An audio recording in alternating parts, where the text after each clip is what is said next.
Hi, students.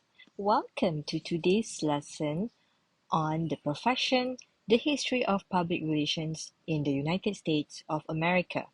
This is Module 3 of your course, Principles of Public Relations. I am Dewi Bayu, your instructor for today. So are you guys ready? Let's get started. Before we delve into the different models, let's take a look at and a moment to understand why these models of public relations are important. Public relations models serve as a framework that guide communication and relationship building between organizations and their publics. They provide a structure for practitioners to understand how organizations engage with their audiences. This knowledge helps in developing effective communication strategies that align with the organization's goals and values. The first model that we will explore is the press agentry model. This model primarily focuses on publicity and promoting the organization's image. It employs one-way communication to generate attention and create a favorable perception.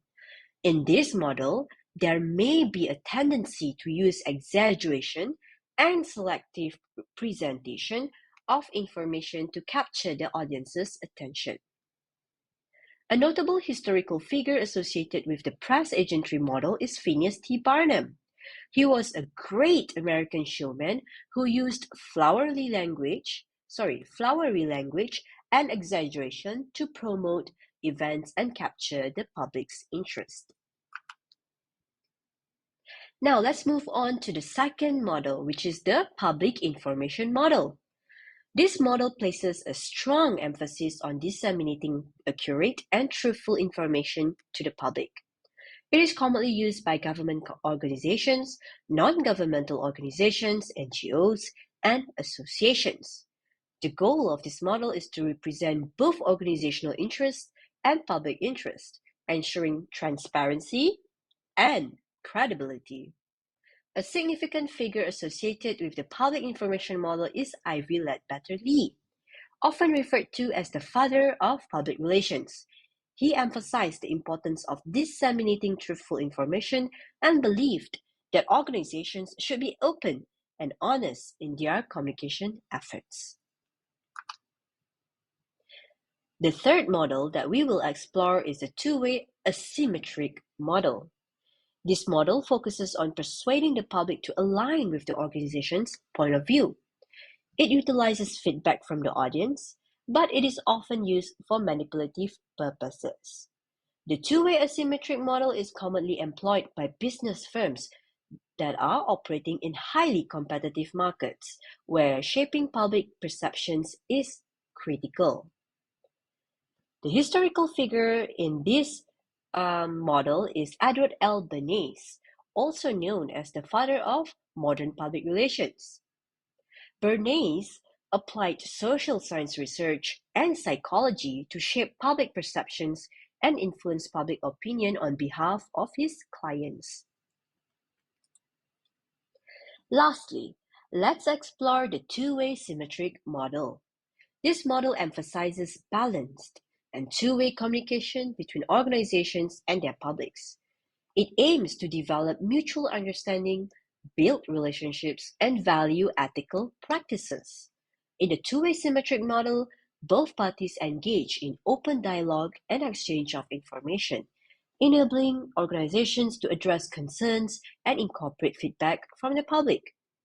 James E. Grunig, a prominent scholar in the field of public relations, contributed to the development of two-way symmetric model.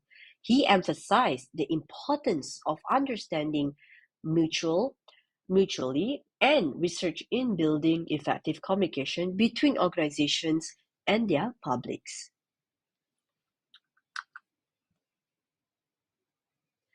Now, let us take a moment to compare the four models that we have just discussed.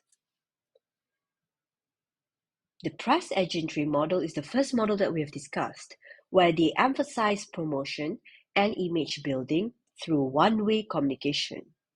Remember, It aims to generate attention and create favorable perception of the organization.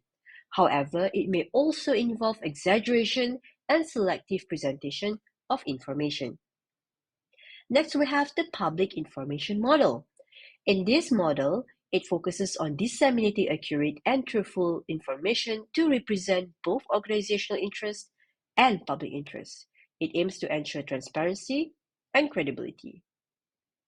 The two-way asymmetric model seeks to persuade the public to align with the organization's viewpoint using manipulative feedback.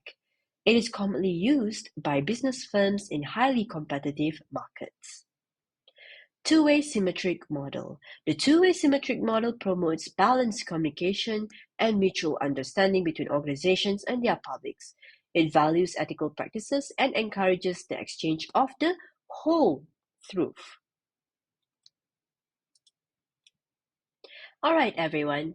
In order to understand further on the models of public relations, we will have a short class activity. Here, in our class activity, we will be matching the models of public relations to their corresponding focus and approach. Head over to the QR code on the right to access Padlet.com. This activity will take roughly 30 minutes for you to complete.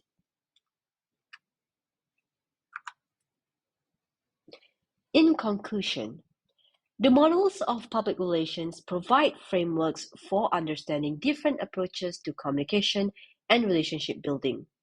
The press agentry, public information, two-way asymmetric, and two-way symmetric models offer distinct perspectives on how organizations engage with their publics. The choice of model requires careful consideration of the organization's objectives, ethics, and desired outcomes of communication efforts. To summarize, in this module, we explored the models of public relations. We discussed the characteristics and historical figures associated with each model. We also compared the models, examined their application and critique, and emphasized the importance of ethical considerations in choosing the appropriate model for communication efforts. I hope you have learned something useful from this module. Thank you so much for your attention.